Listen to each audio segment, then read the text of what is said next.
Hello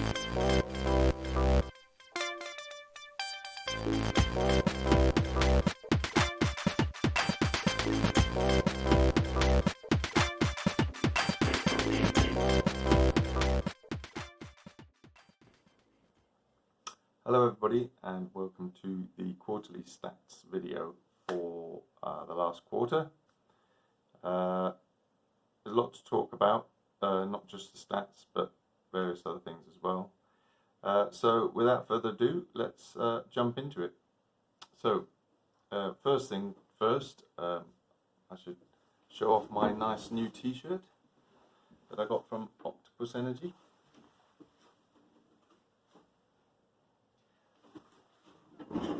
They sent me a parcel out of the blue, which I wasn't expecting, but it was basically a letter saying that I was one of the first 8,000 customers to join Octopus Go, and yeah, basically thanking me for my comments and stuff that I've fed back to them, and welcomed me to the Smart Founders Club, and gave me this free t-shirt, which was a really nice gesture. Octopus Go has definitely been one of the best tariffs I've ever been on, particularly if you've got, solar and batteries and EVs and things like that. I mean, it just saves you a fortune. So yeah, happy to be on it. I also got a little car sticker and a little octopus, and I also got this this Smart Founders map, which I think you're supposed to. It's like you get a coin and scratch bits off, I think, but I'm not entirely sure. Yeah, it says scratch away in the bottom corner here. So I guess I need to scrape all that off with a coin and see what's underneath, but I haven't done that yet. But yeah, so that was a nice gesture. Nice to know I was one of the early pioneers. What else? Right, yes. So this quarter will be my last quarter where I'm going to be on a deemed export. I set the wheels in motion well over a month ago, maybe even might be 2 months back, to move on to an actual export tariff with Octopus rather than being on a deemed export. And it's almost ready, so it's just about to come. I was hoping it would be ready like slap bang when the quarter ended, but it was close. So my FIT provider has sort of finally said, yeah, okay, you're no longer on deemed export, and I've sent that over to Octopus. So the email they sent me said it could be a few days, maybe a week or something before they get my actual export MPAN for my meter up and running and whatever. So up until that point, there's still no point me exporting energy because I'm not going to get paid for it. But as soon as they give me the go ahead, I'm going to change all the rules in my system so that instead of trying to use my solar as much as possible in the house, I'm going to basically charge everything, the cars, my batteries and everything, up from the grid at night for 7.5p,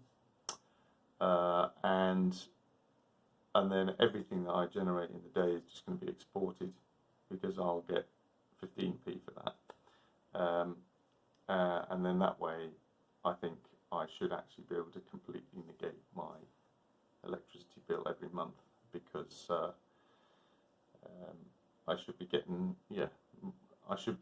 more, twice as much as what I'm actually paying for the energy. So I should be able to even export what's in the batteries by the end of the day if I find I've still got quite a lot in the batteries. By the time I get to 10 o'clock at night or something, half past 10, then I can just dump everything from the batteries out to the grid as well, and then I'll get paid for that as well. So I think it's a good system to try, and it's good that it's sort of landed on a boundary, so I can so when we do the next quarterly stats, be able to show how much of a difference that makes compared with this quarter that I'm just about to do now, where I've done what I've always done and tried to use as much of my energy as possible. So it'll be an interesting comparison to see which is better. What else is happening? Yes, there was also a message from Octopus to say that the Go prices are decreasing very soon, if not already. So from 11:30 at night till 5:30 in the morning, the cheap rate is going to drop from 7.5p, I think, down to about 7p. So that's obviously going to make a difference as well. So that's really good. What else has happened? Yes, so I'll probably do a separate video about this, but one of my Pylon Tech batteries, one of my newer ones, the US 2000s, has gone bad. It's only, what is it, 2 years old, something like that. So I'm trying to get that sorted under warranty. So I'm going to make a separate video about that, like I say, I think, because I think it'll be of interest to people to see how easy it is to actually, get some kind of a comeback, as it were, on the warranty, see whether or not it's actually worth the paper it's printed on. So I'll do a video about that, yeah, and for those that are interested, you'll be able to follow that one and see how I get on. But I think that's pretty much it for the general stuff. So it's probably best now if we get into the stats for this quarter and see how we've done. So for the second quarter of 2024, we generated 2,556 kilowatt hours of electricity. We imported 1,315 kilowatt hours, and we exported 244 kilowatt hours. So what does that mean in terms of money? Well, we used a total of 3,627 kilowatt hours in that quarter.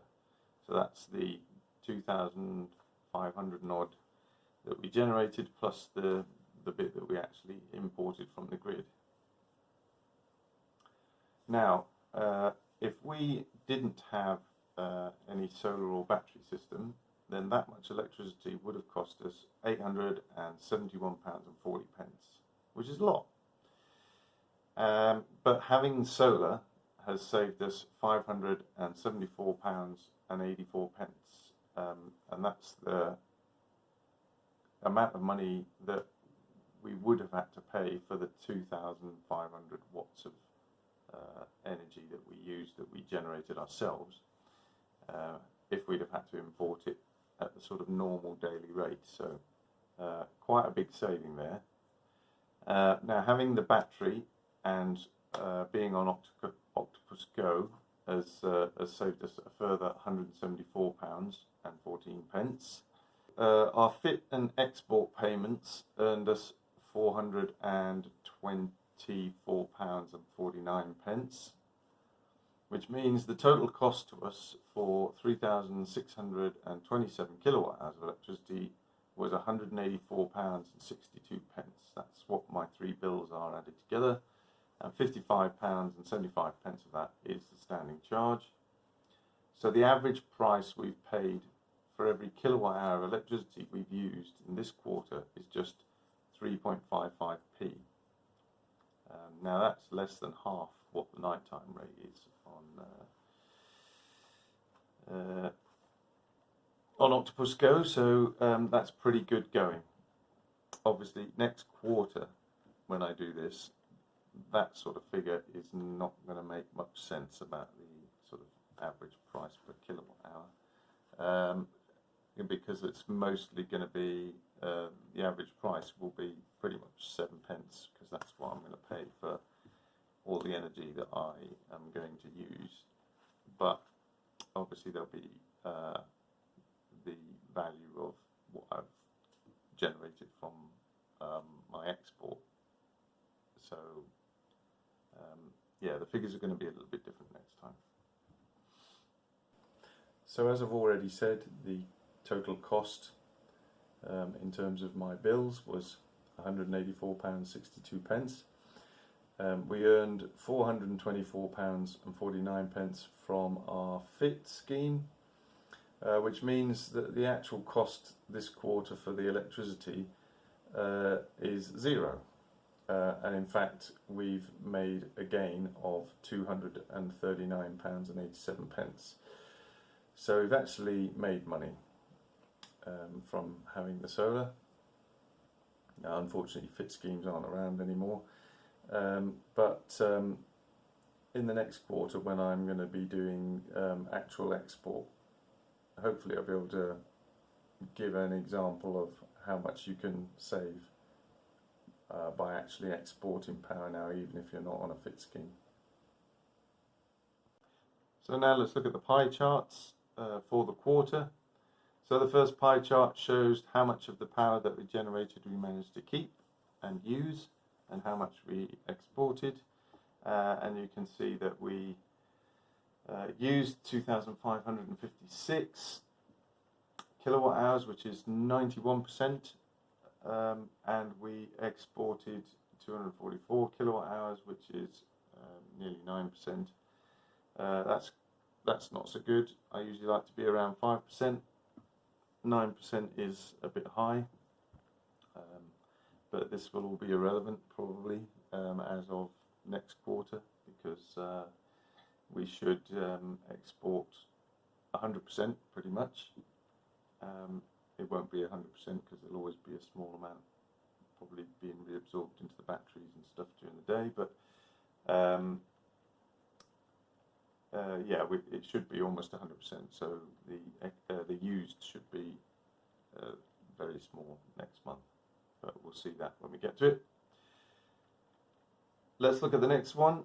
So the next pie chart is a breakdown of where the energy came from by inverter. So most of it comes from my Solax array, which is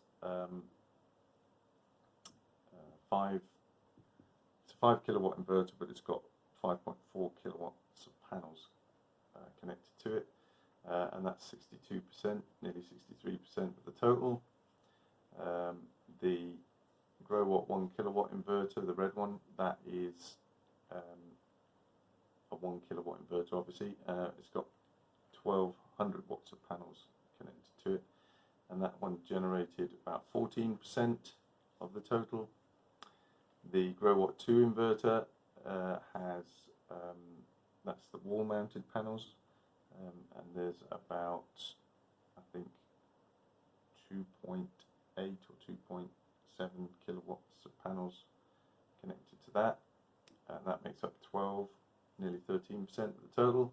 And then finally there's the MPP solar, which is my off-grid inverter in my shed, and that makes up 10%. That's just got 1 kilowatt of panels connected to it, but yeah, that still makes up 10% of the total, so that's not too bad at all.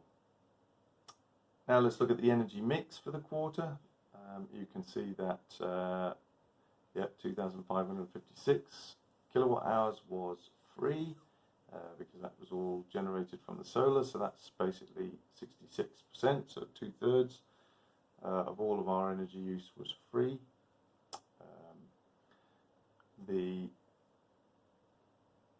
bulk of the rest, nearly 29%, was during the cheap rate available on Octopus Go at night, and then the expensive grid part was 3.3% of the total, 127 kilowatt hours,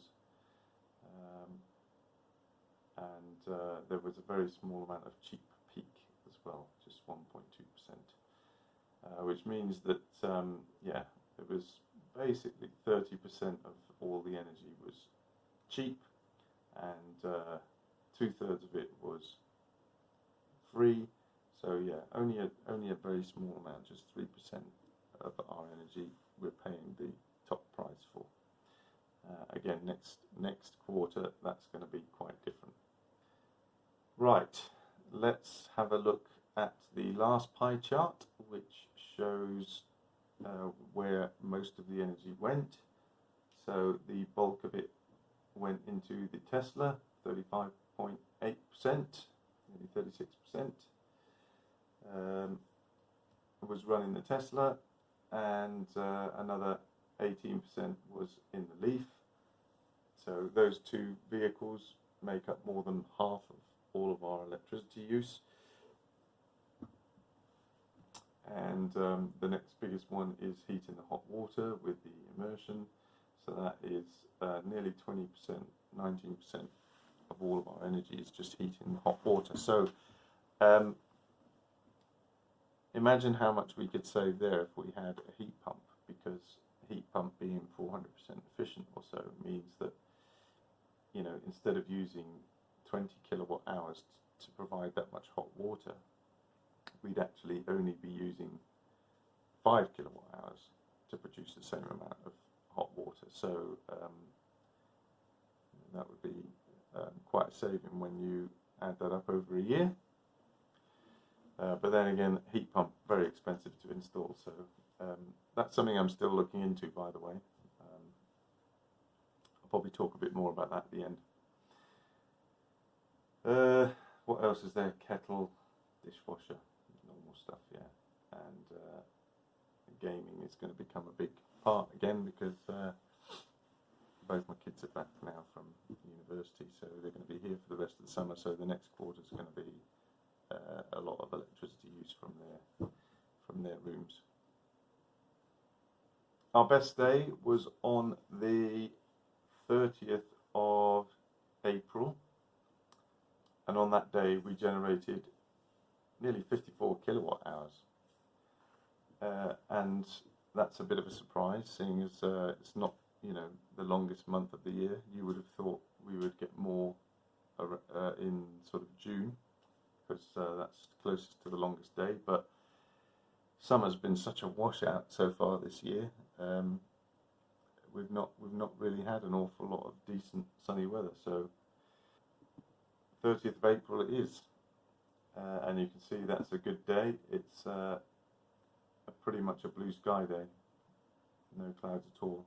Whereas some of the sunny days we've had sort of in June, just towards the end of June there, we had a week of decent sunshine, warm weather. There was still quite a lot of fluffy clouds floating past, so that obviously took the edge off the total generation. Our worst day was on the 21st of May. That's a pretty flat graph, and on that day we generated just 8 kilowatt hours of energy. Let's now have a look at my usage broken down into half-hourly segments for the entire quarter, and you can see that yeah, everything in blue is at cheap rate. If it's in green, it's free, and if it's in red, that's at peak rate. So you can see that almost all of the energy we're using, as the pie charts have already shown, is during the cheap rate, available at night time on Octopus Intelligent Go. They haven't had any of the sort of saving sessions like they used to have, where we used to get a free hour here and there, so there won't be any free ones in there. I'm hoping that there might be some saving sessions happening again before long, even in the summer months, maybe when more and more of the green energy comes onto the grid. I know there's a big wind farm up near Scotland that's just being connected up very soon now, so as we get more and more of those renewables onto the grid on really windy days, there might be an excess and they might suddenly give us some free power again. So maybe I'll get a few of those coming up. in the next 6 months, but who knows.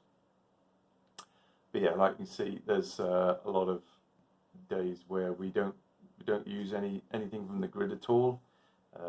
If we've had a lot of sunshine, we've not had to even pull stuff at night time. That means we're effectively off grid. That again is all going to change as of next quarter. So that is it for this quarter. 3.5 pence per kilowatt hour of electricity used is a fantastic price. We've done really well to get down to that.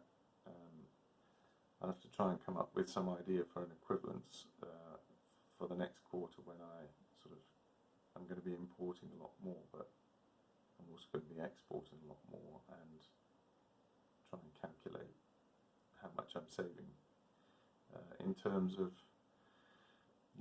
even just sort of generating some money, because I can effectively buy the electricity in at 7 pence a kilowatt hour during the night, and then push it out to the grid from my batteries during the day and get 15 pence for it. So I can actually generate some money in that. And this winter, I think that really is going to really help me a lot. So much so that if it works quite well, I'm actually considering getting a lot more battery storage capacity, so that I can really make use of that charging up at night time and then releasing it in the day, particularly if I release it to the grid around tea time when the grid is under its most heavy load. I'll be doing the grid a favour effectively. So, and obviously in the winter you get the saving sessions now from Octopus, where they'll actually pay you to use less electricity, and even pay you to export electricity during peak time. So I can actually probably earn some money that way as well, now that I'll be on an export, which I couldn't take part in that before because I was on a deemed export. So this winter I think it's going to make a big difference to the cost, and hopefully I won't run up such an electricity bill through the winter months, and I can keep it almost at zero, and then all of my generation from my FIT payments are all just going to be profit. It won't have to sort of counteract any of my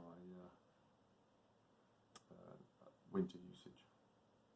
And speaking of winter usage, yes, so obviously I'll still be using gas. I haven't managed to get off the gas yet, but I am still looking into stuff. So I have managed to move my guttering. So when I had someone to come out and quote about doing a heat pump, one of the heat geeks, where they wanted to put the heat pump on the wall is right where my downpipe is from the guttering, and so they suggested that needed to be moved. So I've moved that now round the corner, and so the wall is now clear if I do go to get a heat pump there. I'm still also considering whether or not to go for an air-to-air system, like a air conditioning type heat pump. It could go in the same place on the wall. The problem is, I think, with an air-to-air system is I could get a big one that does sort of 4 indoor units, and that would cover sort of one half the house. But to do this half of the house, where one of my son's bedrooms is, and this computer room, and one of the downstairs rooms, I would have to put a second outside unit on this wall of the house that's on this side, which is where all of my south-facing wall-mounted solar panels are. And there isn't really any room for it, so I would either have to take some of my solar panels down in order to do that, or just not even go with that kind of heat pump, and go with a heat pump that controls the radiators. But to do that kind of heat pump, I've got to do all the pipe work in the house, which I'm still planning on doing, but I've got to wait for both my kids to go off to university in September, and then the house will be empty. It'll just be my wife and myself here, and I can basically just clear all the rooms, get all the floorboards up, and just get the pipework done.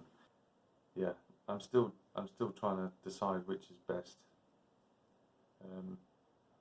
You know, the aircon version would be a lot less hassle to fit, but then I've still got to heat the hot water using just immersion, which is more expensive than using a heat pump. But you've got the benefit of having cool air in the summer if you want to use it, but our summers are never really that hot. You know, you don't need to really use air conditioning that much, but that might change with global warming, who knows. Yeah, it's difficult to decide really. There's a lot less hassle, I think, in having an air-to-air system fitted, because I can just get someone in to fit it, and then I can just rip all the old radiators out and, you know, be done with it. It's easy. Whereas if I go for the other heat pump, I've got either let them put all new pipework in, which is going to cost a lot, on top of the cost of then having a heat pump fitted, or I've got to do it, and that's you know, quite a lot of work, which with everything else I'm trying to do as well, I don't really have a lot of time for. So yeah, I'm still trying to decide on that. But I think it's likely this winter I'll probably still be using gas for the heating, but not definitely, but probably. Oh, before I forget, I would also like to just say thank you to Paul, who has used my referral link for Octopus, and is in the process of switching. So thank you very much for using my link. I'm sure you'll enjoy Octopus. They really are a great energy company. And if anyone else is interested in joining Octopus or going on Octopus Go, please do use my referral code. It's on the screen now, or I'll also leave it in the show notes in the description. Yeah, so I think that's probably it for this quarter. Thanks for watching. Please do like, comment, share, subscribe, and keep an eye out for that battery video that I mentioned, where I'm in the process of trying to get it fixed, I guess, under the warranty. Yeah, you can see that. There's also going to be some stuff about my shed batteries as well. I'm going to need a little bit of maintenance, some of those. But yeah, thanks for watching. See you all on the next video. Cheers.